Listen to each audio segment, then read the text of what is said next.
When you hear Tudors, you picture Henry VIII, Mary I, and Elizabeth I. But what about the Tudor daughters who shaped crowns from the shadows? Their choices, marriages, and even their silences pushed history in new directions, and then their names faded. Tonight, we bring them back, from infant princesses to near queens, whose claims were buried by politics. Act 1. Setup. The Tudor story begins with Henry VII and Elizabeth of York.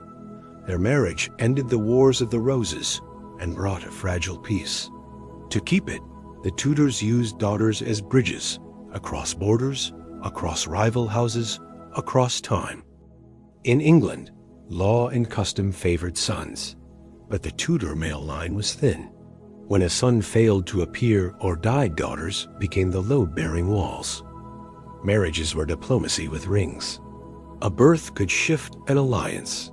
A secret wedding could start a crisis. A rumor could spark prison. Here's the roster you rarely hear in one breath, but should. Princess Elizabeth and Princess Katherine, the little girls whose early deaths shook a dynasty. Mary Tudor, Queen of France, and her daughter Frances Brandon. Eleanor Brandon, quiet but vital, and her daughter Margaret Clifford. Margaret Douglas, Henry VIII's niece, who played the longest game. Catherine Grey and Mary Grey, sisters trapped between law and fear. And Mary Seymour, a royal child who vanished from the record. That's our path. We'll keep an eye on the family tree and the rules that governed it, especially Henry VIII's will, so you can see how these lives pulled the thread that led to 1603 and the end of the Tudor age. Before we meet the women who grew up, we have to talk about the girls who didn't, but still mattered. Two little princesses bracket the Tudor dream of sons.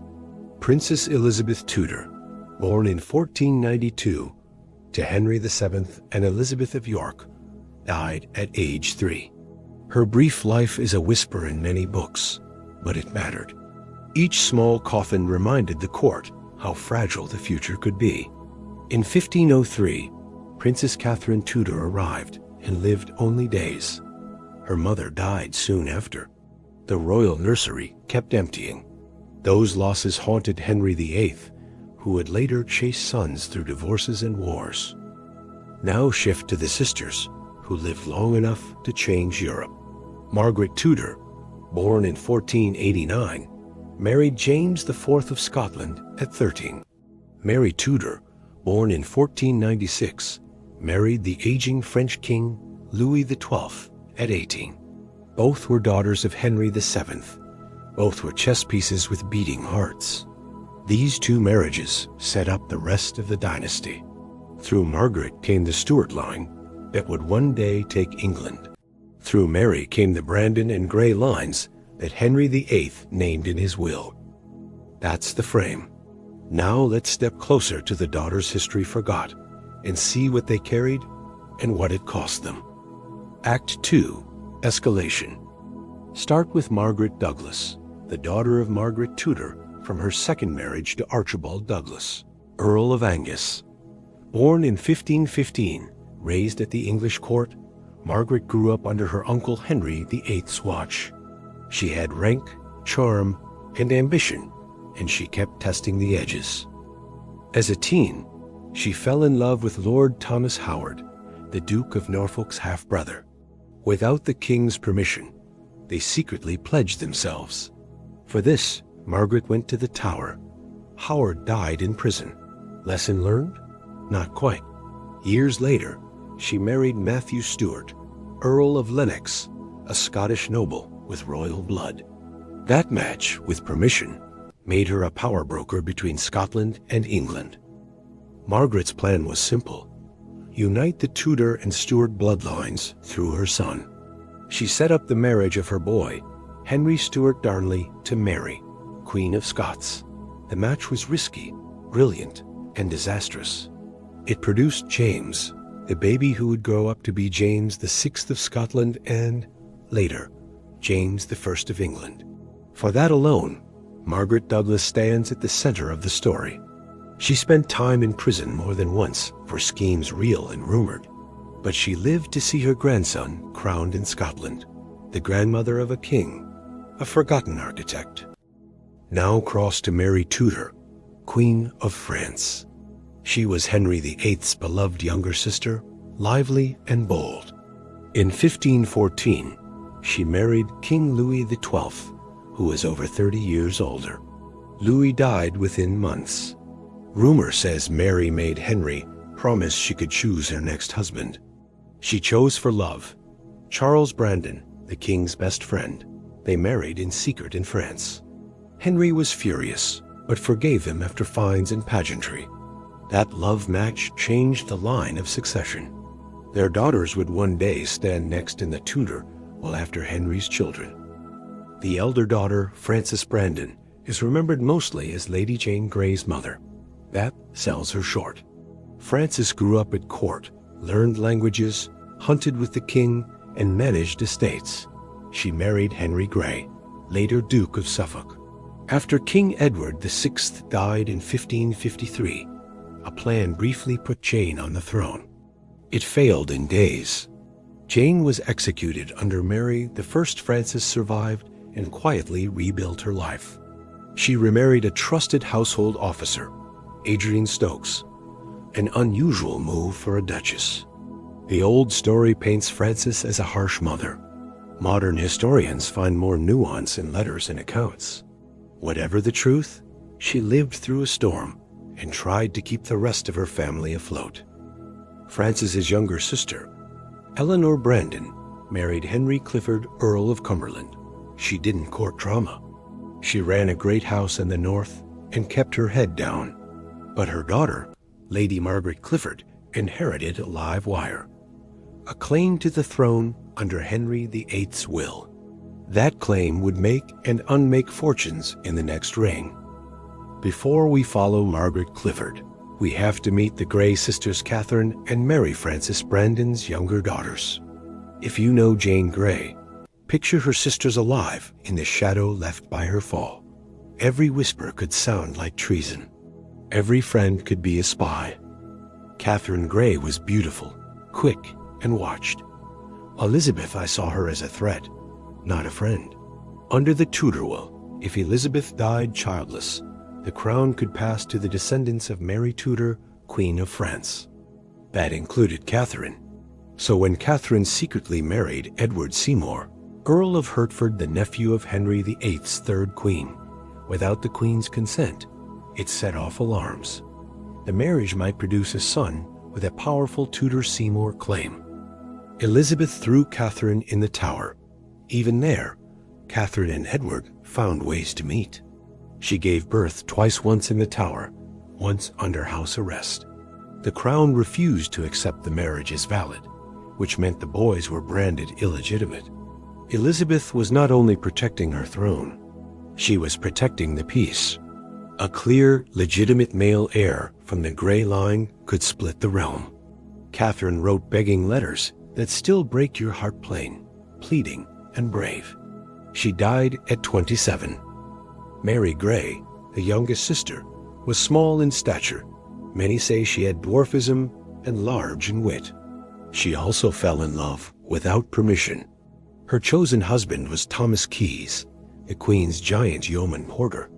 The match looked like a prank to some, a quiet act of defiance to others. Elizabeth locked Mary in gentle captivity and never forgave the secret. Mary and Thomas lived apart, pining in letters. He died before she was free. Mary died childless in 1578, far from power, but on her own terms at the end.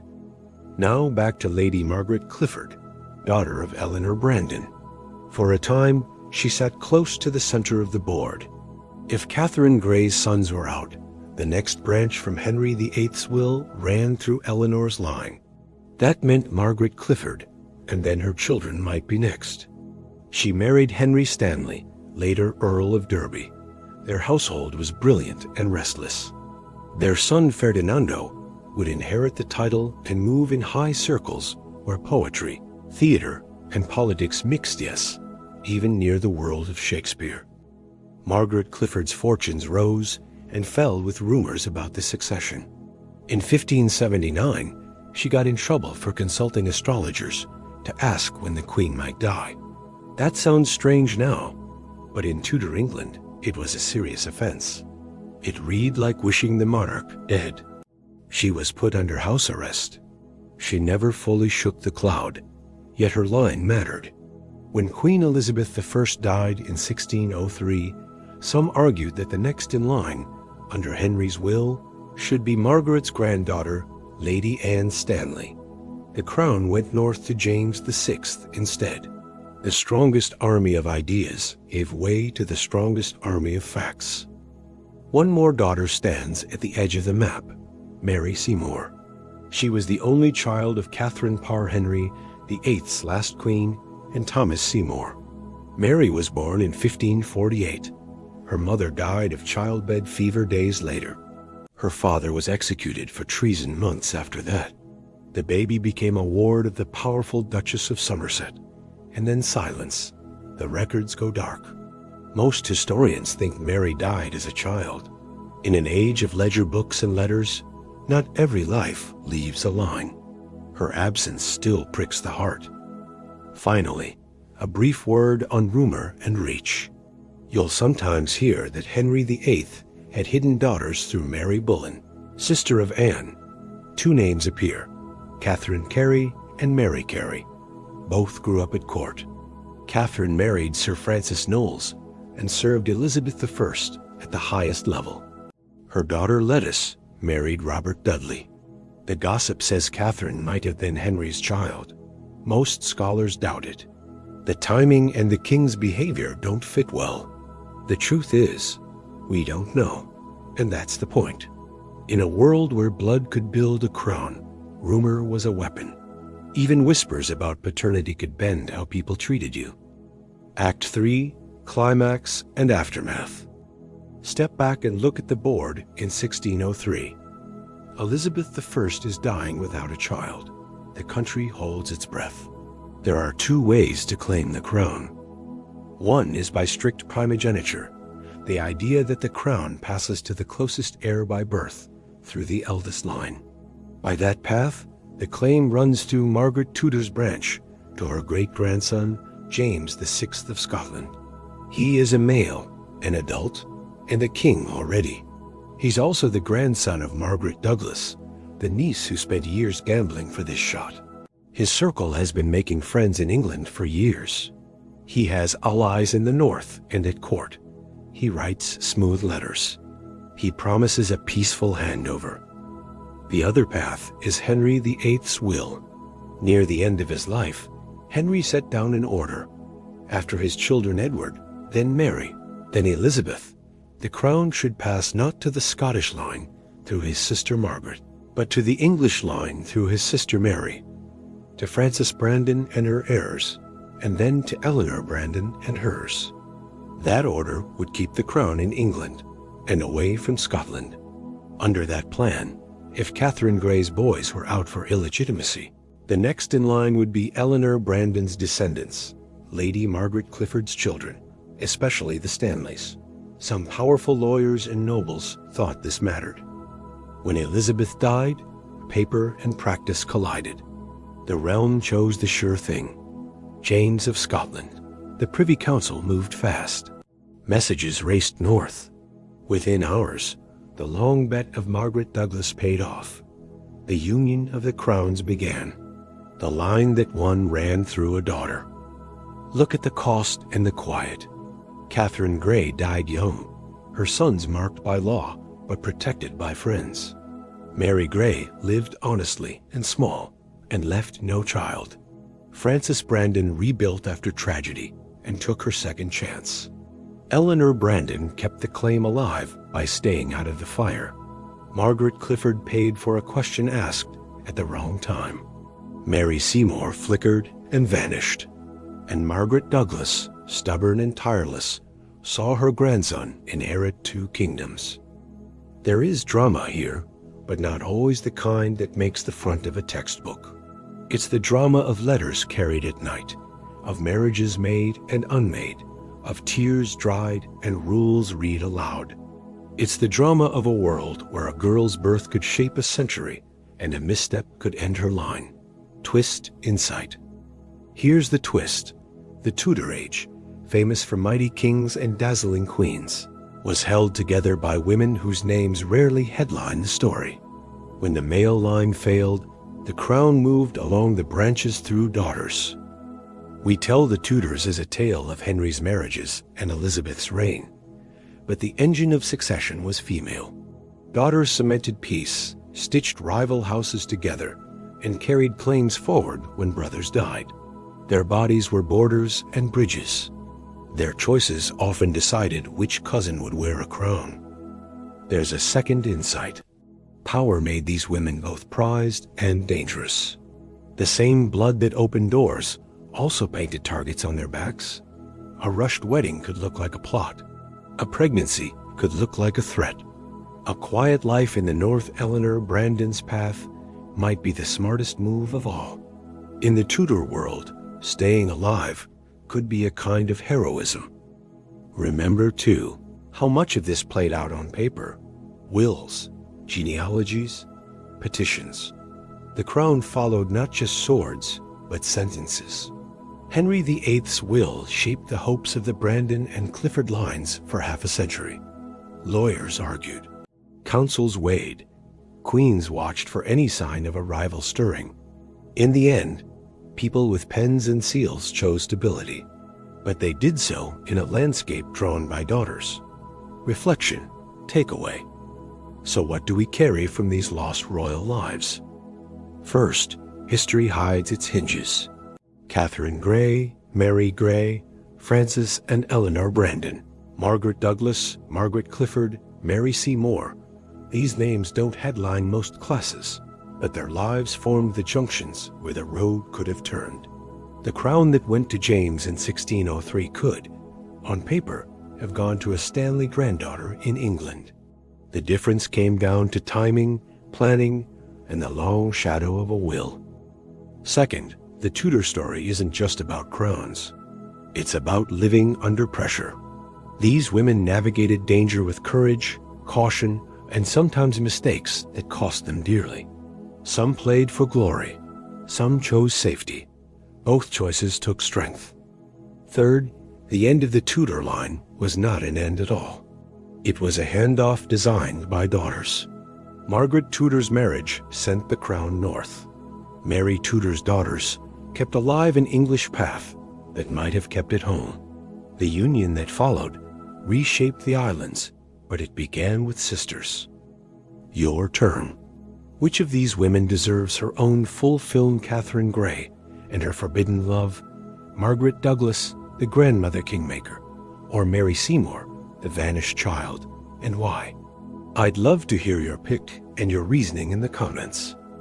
If you enjoy smart, human stories that pull hidden lives into the light, subscribe now. It helps the channel grow, and it makes sure you won't miss our next deep dive into the past that shaped us.